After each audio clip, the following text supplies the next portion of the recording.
There's a certain age period you need to be very, very wary of if you're a young Irishman. Once you finish university, once you hit about 22, 23, usually guys go in two directions. The first direction is you pretend you're in university or college for another 3-4 years.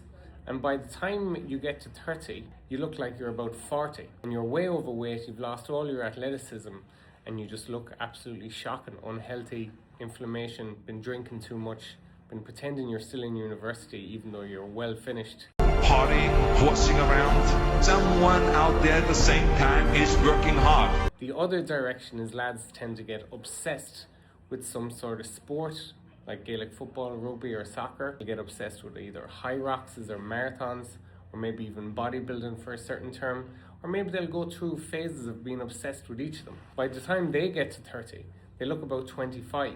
They have literally the world at their feet.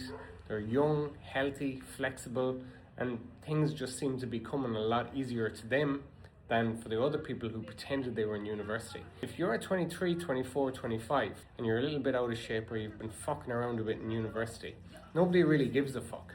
But if you do that for 5-6 more years, by the time you get to 30, people aren't going to be so forgiving. People are going to look at you like, what the fuck has happened to that fella? So that's your choice.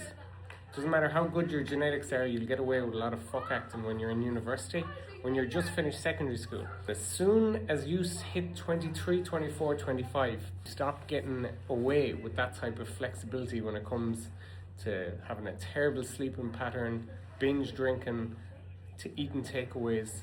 That flexibility quickly vanishes once you get to that age bracket. Be very careful of it.